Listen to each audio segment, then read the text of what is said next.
Hi, I'm Nadine, and our group is back to discuss eutrophication in the Gulf of Mexico. We have been studying this all semester long, so I feel like we have a pretty good handle on what it is, what's causing it, and future steps we could take in order to demolish it completely.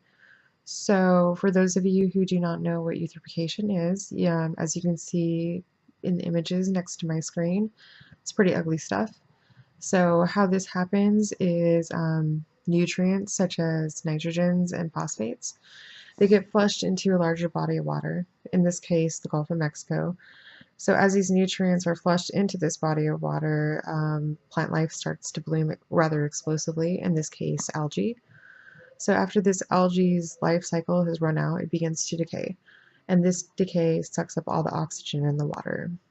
Therefore, once this oxygen is depleted, it kills all the marine life in the area, which is obviously extremely devastating to the ecosystem. And not only the ecosystem, the humans who depend on this body of water for trade, such as fishermen, the tourist industry suffers quite a bit.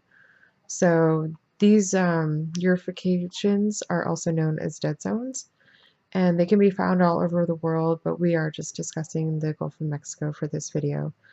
So in this video, we are going to be discussing indicators and drivers, visioning, and Bradley is going to be up next, and he is going to be discussing the nitrogen cycle and how it relates to eutrophication in the Gulf of Mexico.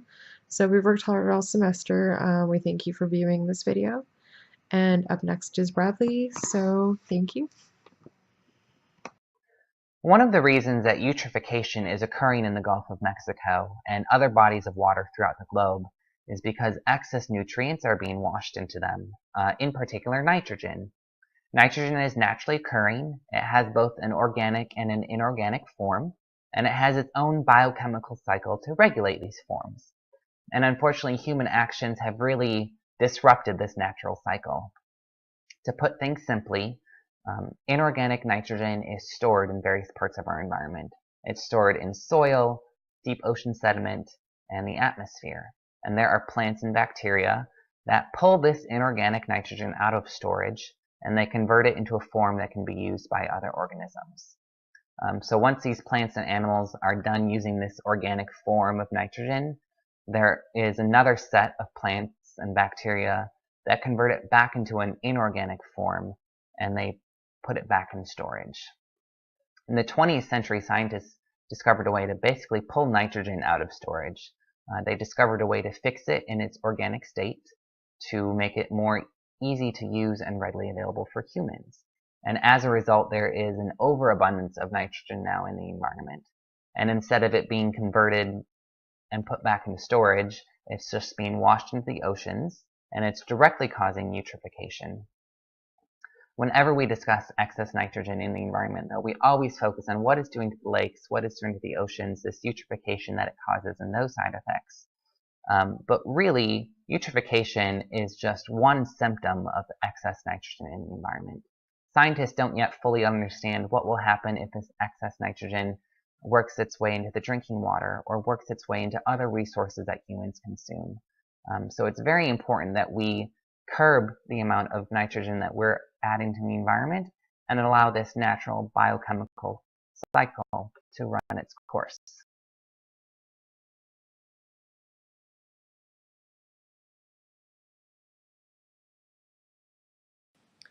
Hi, my name is Autumn Wozniak. I'm going to be talking about the indicators and drivers connected to the eutrophication in the Gulf of Mexico.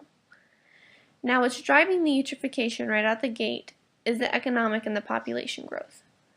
As the growth continues to increase, it is not only affecting the environment from the standpoint of the increased shipping of goods that lead to the further release of carbon monoxide from the transportation that is being used, which ultimately is leading to the further deprivation of the ozone layer, leading to climate change.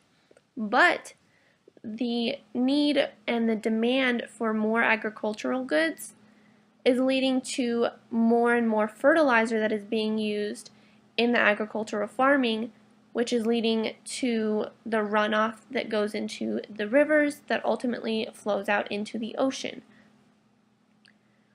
As this continues to happen, it is feeding more into the indicators, which are the nitrogen and the phosphorus, which are creating more algae blooms that are continuing to spread further and further out into the ocean as we continue to use more and more fertilizer.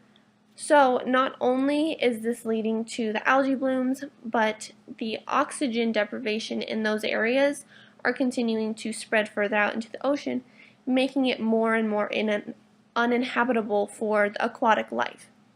Now when this happens, it's going to have a negative impact in the end on all this economic and population growth, as we are continuing to kill and further damage the ocean, which ultimately we use to further better our lives as humans. Hello, my name is Victoria Serpas, and I will be talking to you guys about scenarios and visioning. The difference between scenario and a visioning is that a scenario is a place where we are heading to, and a vision is a place where we would like to go to. For our project, which is the eutrophication of the Gulf of Mexico, one of the scenarios is for the oxygen levels to start to increase. And the reason why we would like the oxygen levels to increase is so that there will be more marine life in the Gulf of Mexico. Our second possible scenario would be for marine life to strive in the Gulf of Mexico, and for that to happen, we would actually have to have less fertilizers heading towards the Gulf of Mexico from the Mississippi River. The reason why visioning and scenarios go hand in hand is because without a vision, you can't have a scenario, in which basically, since a scenario is a place where we're heading to and a vision is a place where we would like to go to, that's the reason why you can't have one without the other. For our vision is to have the Gulf of Mexico to be what it used to be back in the 1940s, way before the 1950s, which happened to be the Green Age era, which is a agricultural revolution of the United States. Before there used to be fish, there used to be plenty of fish for fishermen to fish. And that's where we would like for it to be at, so that way there won't be any marine life that's in danger or any marine life that will be extinct due to the eutrophication. Hey everyone, this is Megan, and I'm going to be talking about the transitional phase for eutrophication and our paper. So essentially, when you talk about transitioning, we first need to talk about the problem. So we know that nitrogen from farms goes into the water systems and down into the ocean and creates the dead zones, which is essentially eutrophication. It does this by taking the oxygen out of the water. So in this case, oxygen would be our indicator, and we want to look at in the future to make sure that everything is correct. So, for example, miners used to take canaries down into tunnels and caverns to make sure that CO2 wasn't building up and that they wouldn't asphyxiate. They knew that once the birds started singing, then unfortunately, they were died. They had died. They were the indicator that something was wrong with the oxygen in the air. The same goes for eutrophication, except instead of canaries, we've got oxygen. The oxygen is what's being used up, and what we need to watch. So in order to do this, we're going to need the help of a lot of different kind of people. It's going to be a really dispersed form of problem solving, not communal, though we will need communities to help. We're going to need a lot of grassroots and top-down kind of problem solving. We need the governments and the communities and companies and the stakeholders, like the fertilizer companies, the farmers, the people who live along the streams. We need everyone to be in on this in order to make a change and a difference. So we had a few different steps. We have our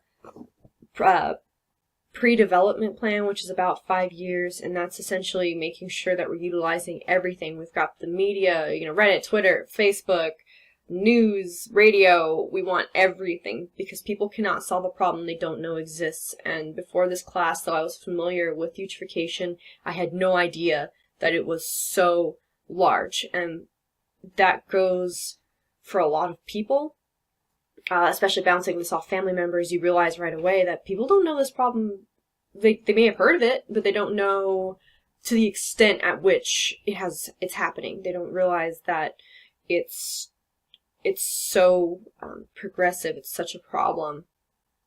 So right away, we need to make sure that everyone knows what's going on. We need to utilize scientists, environmentalists. Some schools go and they do projects for theses and things. We need to utilize everyone and everything that's willing to be in place.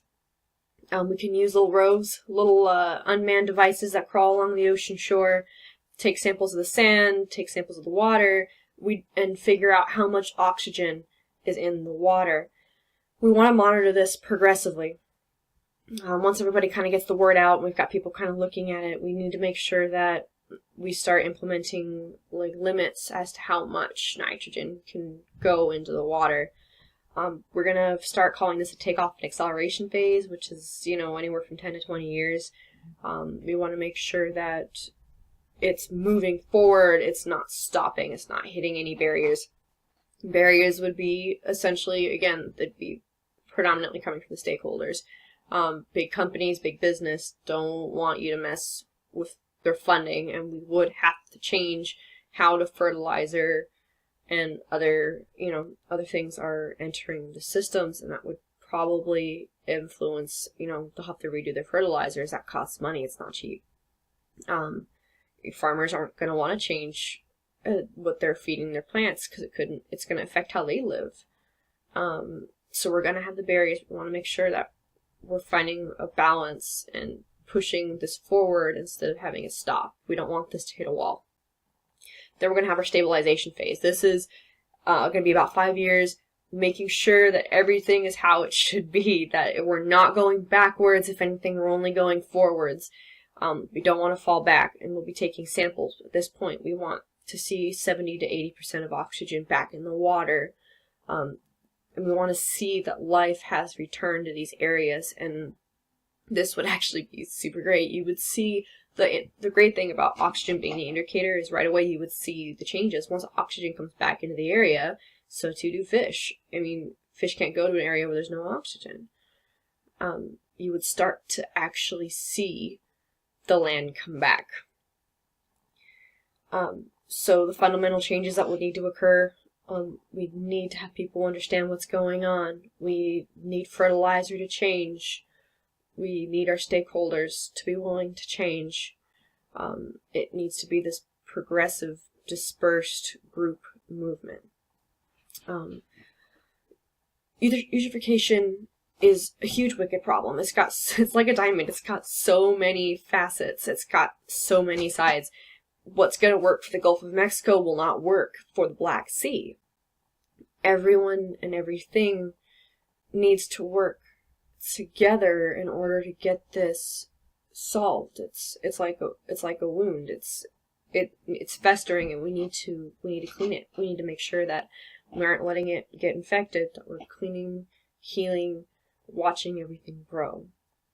Eutrophication has, it covers many topics. We need to have a vision for it. We need to have a game plan. We need to make sure we're not letting our nitrogen cycle be abused. We need to make sure it's going back to how it should be. And this is the only way that we can heal and solve and find the way to help and to heal the oceans that we have as humans essentially started to destroy. With luck and a great deal of working together, we can and we will eventually solve the wicked problem that is eutrophication.